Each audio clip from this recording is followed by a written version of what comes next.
According to the stress scale, of the top three most stressful life events, one is moving.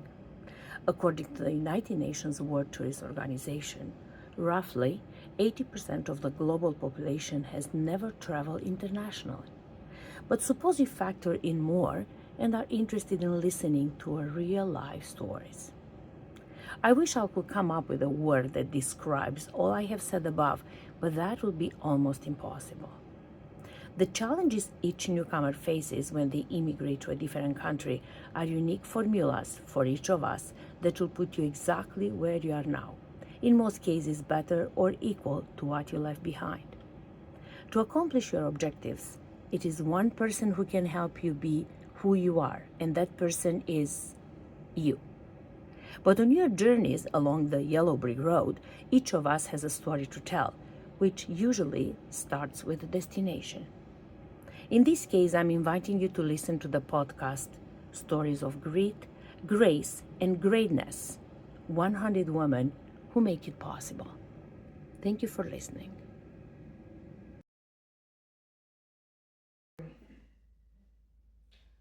Hi, Marina. Thank you so much for having me in this beautiful, cozy house of yours.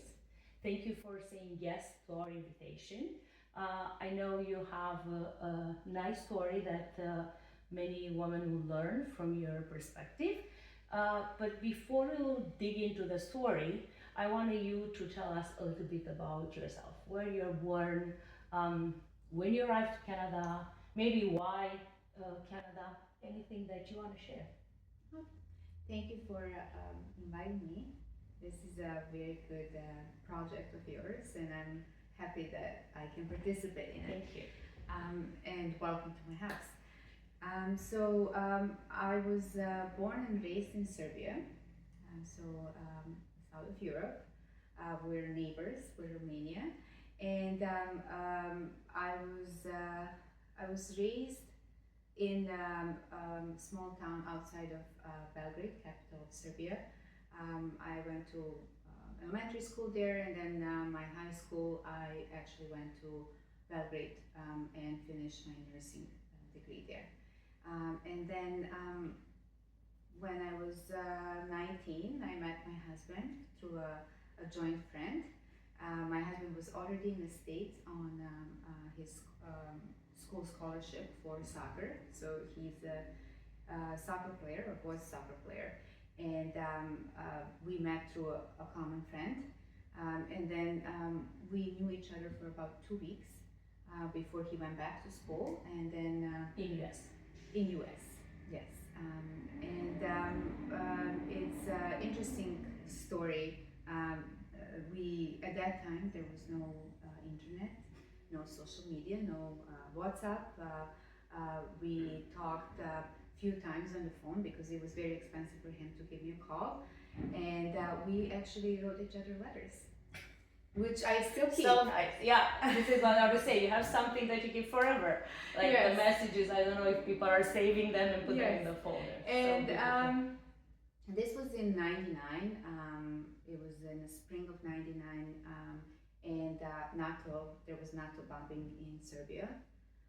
I was a first year of university. Started medical school there, the things did not look good in Serbia at that time. And I already had some family in the States. My grandmother lives in Chicago, and my uncle. So, and mainly because of my husband, I was looking for ways to, um, you know, leave the country. And during that bombing, my husband had something going on at school. He was getting some rewards, so it was a way for me to ask for visa, for help to get out. And at that time, Serbia was under sanctions, so there was no flights or anything like that. So I had to go to Hungary to get my visa, and then got my visa. And in June '99, I left the country and came overseas to beautiful Jacksonville, Florida. Visitor. As a visitor, came to visit my grandmother, and then went to my husband. and we lived on his campus for about 6 months. The day that I left the country, that's when NATO bombing stopped. So I was happy that I left my family in peace, no danger, and I came. To. I didn't know what to expect. I didn't have any hopes that I can stay or. You had kind of a 50-50 that you want to stay or not at all? Well, you know what? I knew You're my just husband for fishing. 2 weeks. I did not want to stay illegally in the country, that's for sure, but I didn't know what ways to look for to stay in the country legally. And then my husband helped me to actually get to get to school. Because he was such a great soccer player, different schools wanted him, and he asked that if they want him, they have to bring me. And I did not have any money or anything like that. I'm truly the story of having one suitcase and backpack, 19-year-old, leaving the With country hope. with With the a hope, lot of hope. for hope Yeah. that I can get to different. Mind you, I really had, I was a very good student. I got into medical school. I was hoping to become a doctor. I left all that behind, and I didn't know what to study or what to do, but it was important for me to start the school, get my student visa, and me and my husband moved from Florida to St. Louis, Missouri. And that's where we finished school, both of us. He got his graduate and master's, and I got my undergrad. I was a great student there, and I got scholarship because of my husband. So, everything is set in the world for us, and we all have destinies. And if there is a way, if there is a wish, there is a way. So I got my undergrad degree, actually I was doing double major. I was doing pre-med and still hoping to get to medical school, even though it was going to cost me $500,000, which I did not have, but I still had that hope.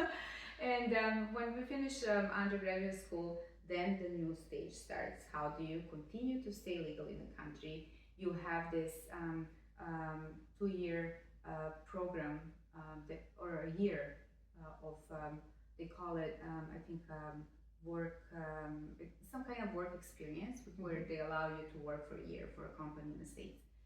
And my husband got into a good company, which then paid for his work visa and work permit.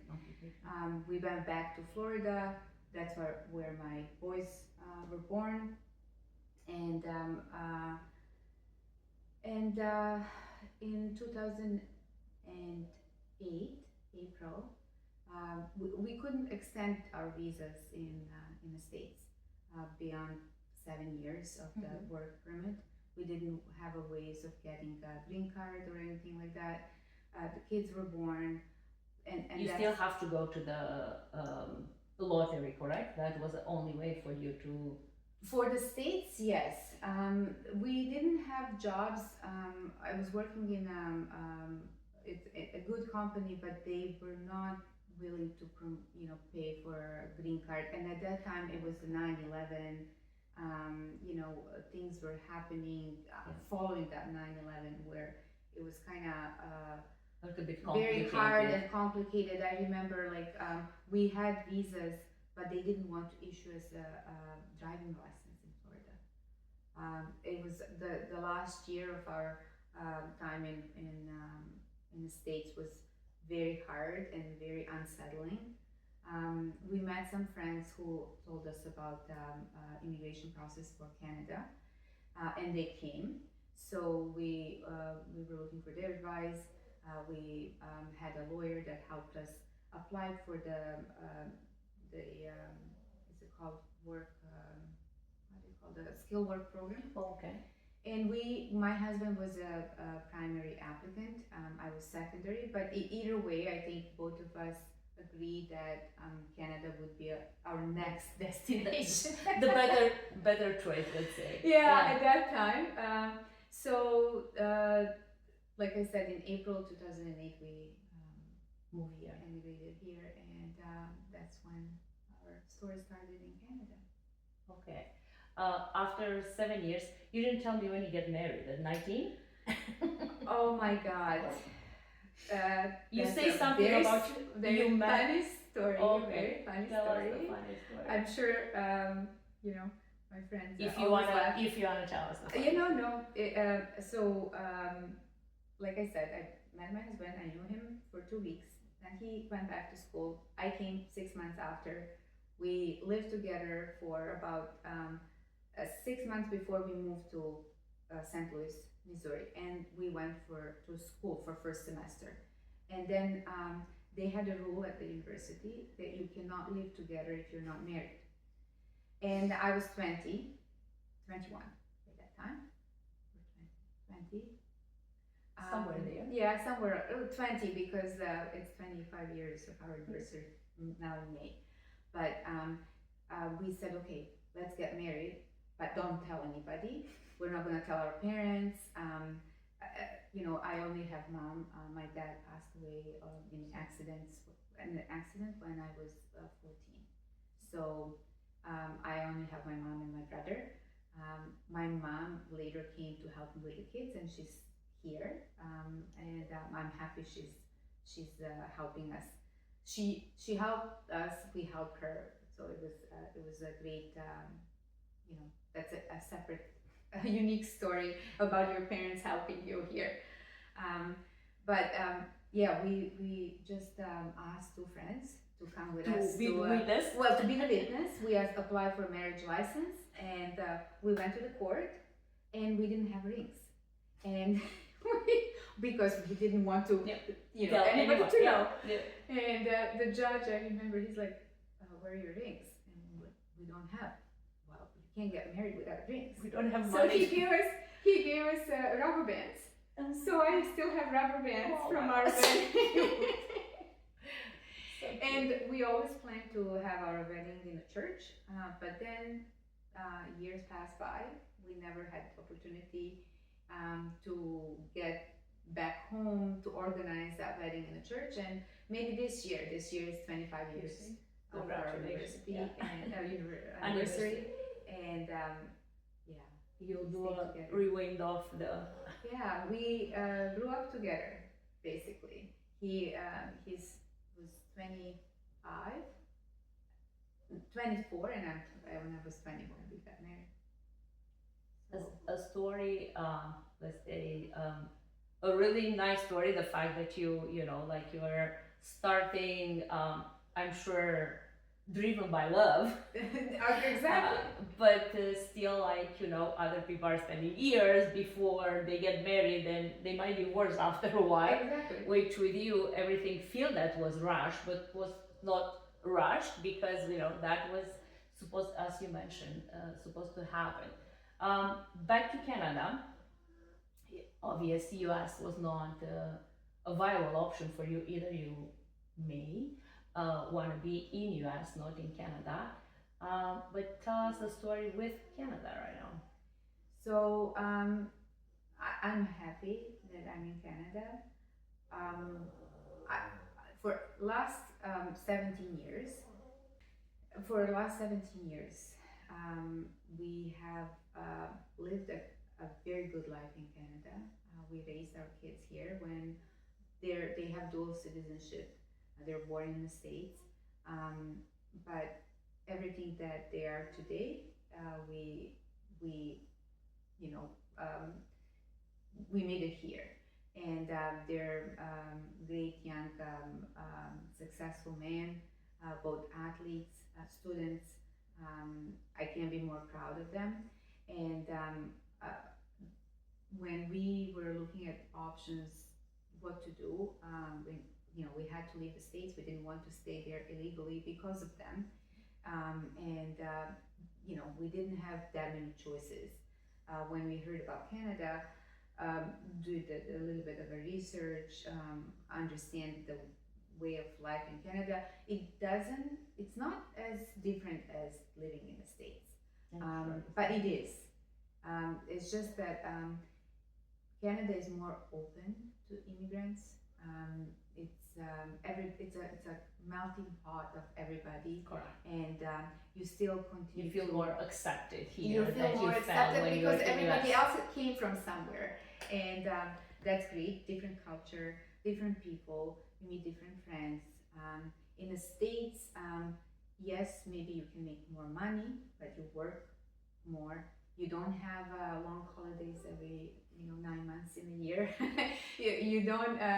It's more family oriented countries. So if you choose to go between States and Canada, I would always recommend Canada for family life. There's more of that work-life balance here. Yes, people work hard here. If you want to, I think everywhere. you work. Yes, you work hard everywhere. Yes. Like I work in different countries, and honestly, I never felt that I put a little bit of, time career-wise in a country that in a different one. I think you work hard in any country. It's not that a laissez-faire more in one. Yes, socially, maybe you have more time, like you mentioned, Yes.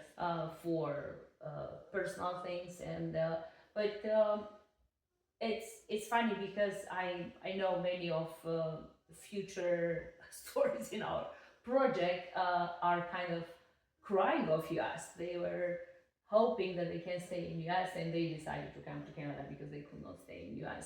But obviously it's preference, maybe it's family, if you have more friends and family there, you want to be in a country where your relatives are close by. What I miss about US is the weather in Florida. And I always, like, one day I'll go back there. I know that, just because of the weather.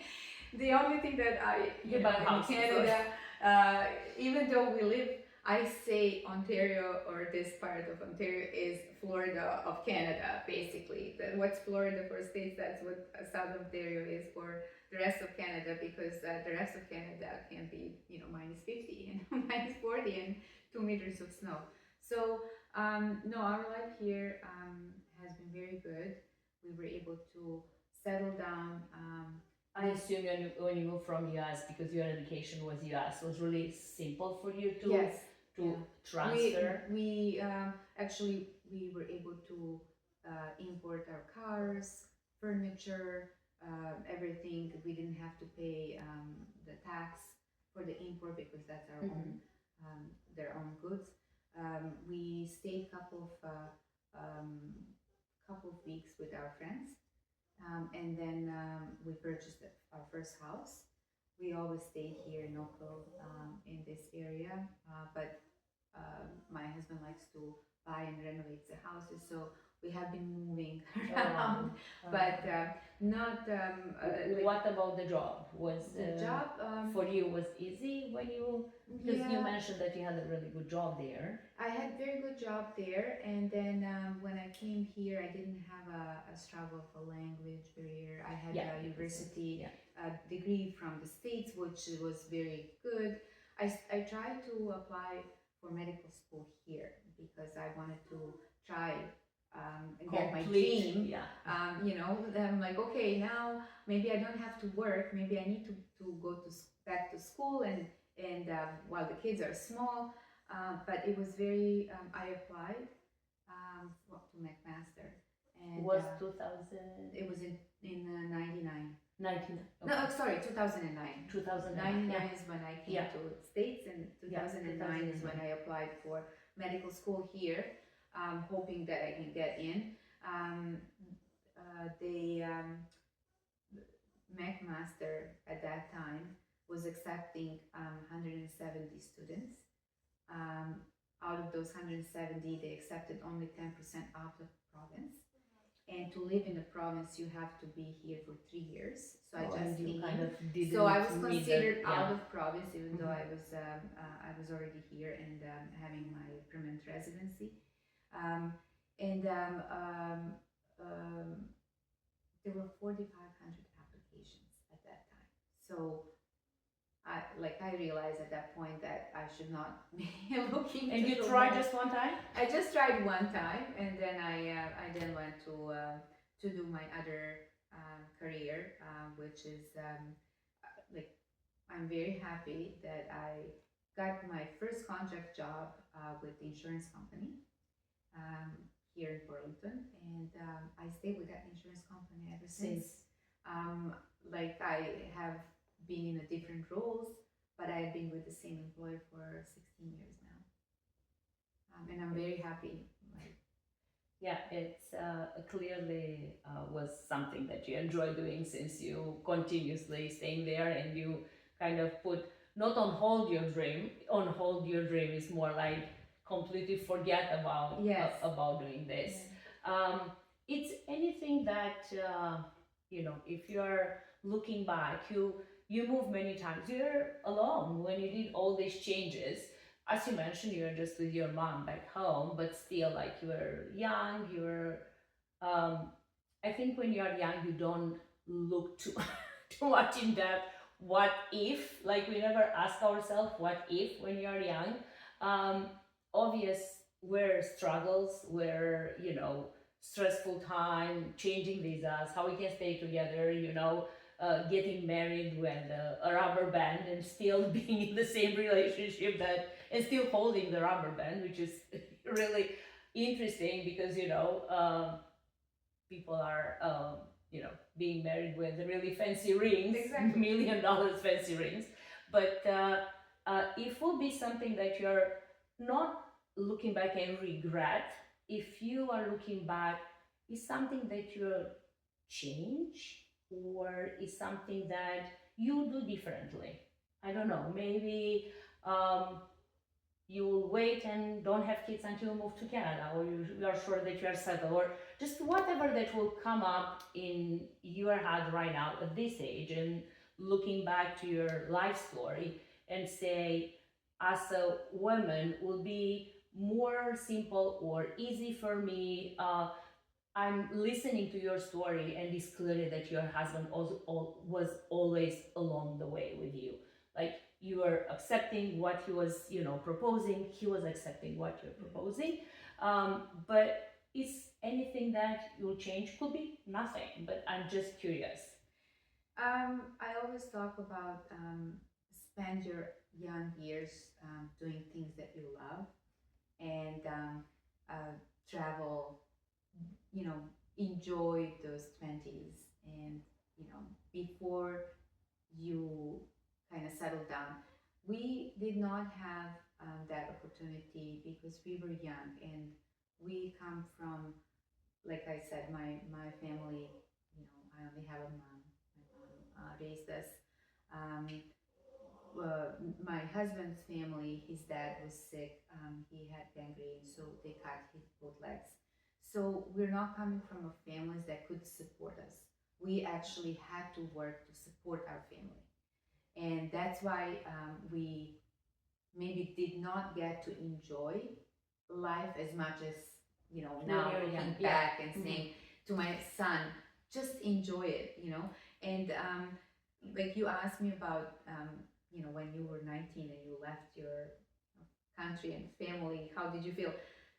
Honestly, I was so excited. I was so happy. I was like, oh my God, this is like dream come true. It's gonna be fun. I never thought about my family. Like, never thought about how my mom felt.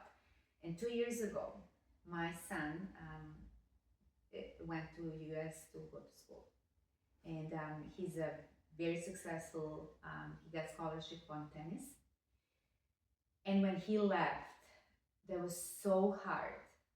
You had that deja vu. tears come to my eyes now, just because, like, I like, now that I'm thinking, like, how did my mom felt like this is how she felt, knowing that you are going across the ocean. Yes, knowing No, that like, I go across you can the go and ocean. see your son whenever, like maybe in 48 hours driving, you can see him. Exactly. But your mom clearly did not have that opportunity on either thinking, I will, take the plane and go and see her, because it was about visa, was about visas, cost, money.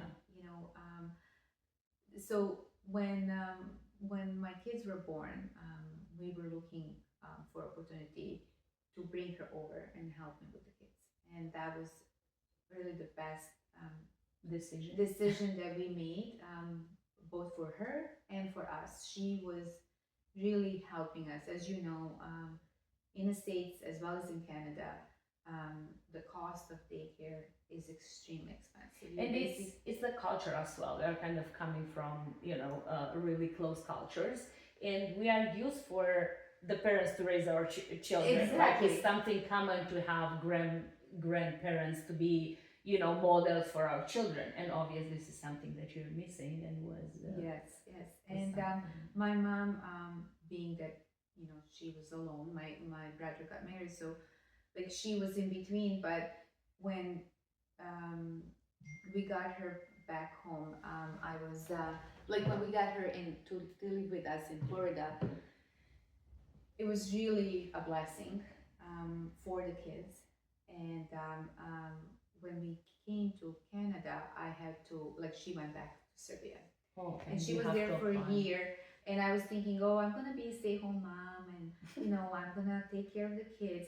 The reason why, like, I really appreciate my mom being with us and helping us is that in the States, unlike in Canada, and this is maybe something that I would, if I can, change. In the States, you don't have 12 months maternity leave. You only have 6 to 12 weeks of short-term disability. Okay. Your employer cannot fire you, but if you have a private insurance and you take disability, a short-term disability insurance part of it, then you can go up to 12 weeks of being off work after you deliver a baby.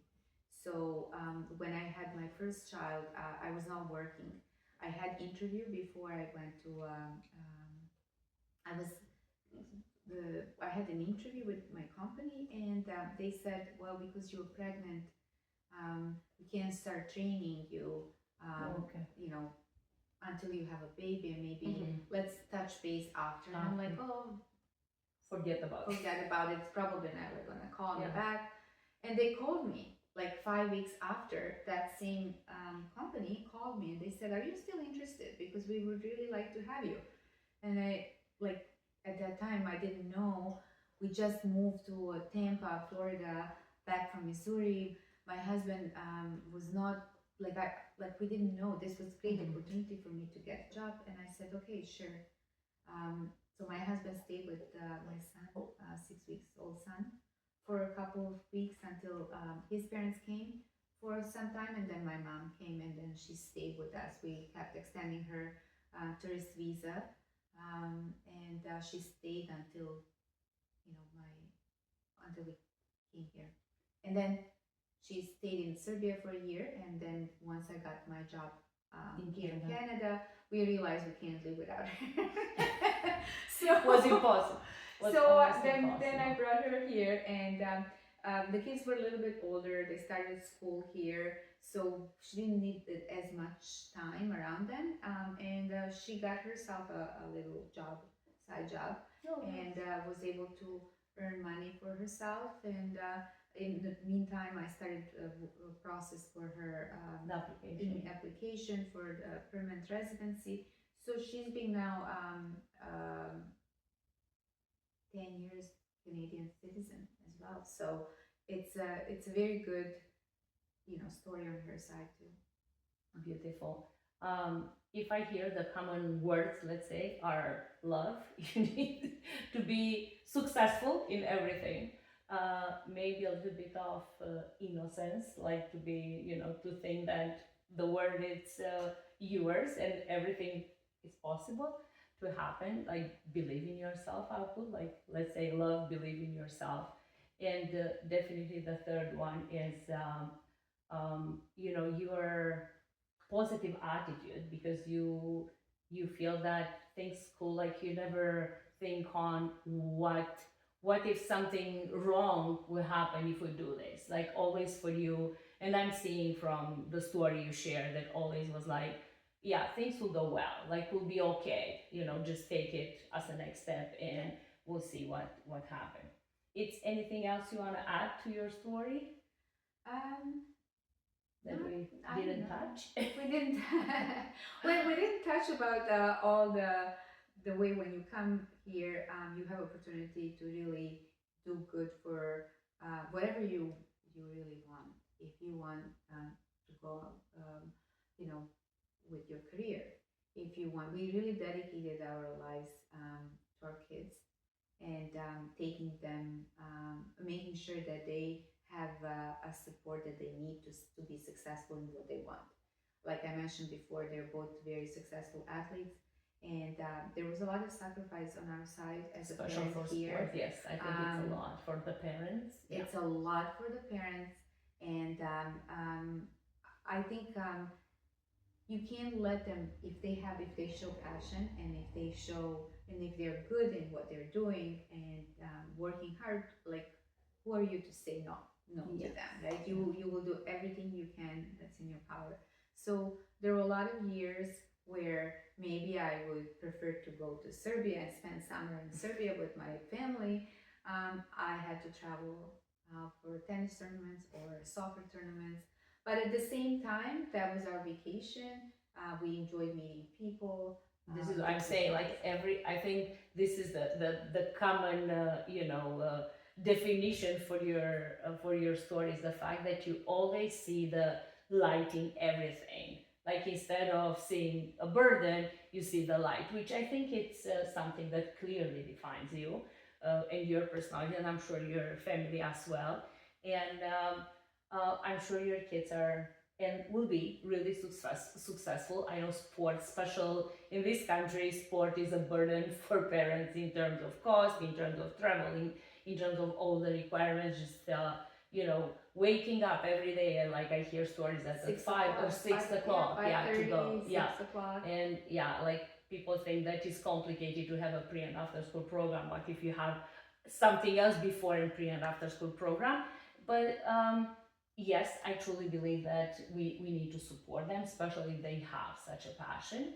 And I want to say thank you so much for sharing your story with us. You're welcome. And we are looking further to the next stage, which will be the book in the next year. Thank you so much, Marina, for having us. Thank you. Thank you.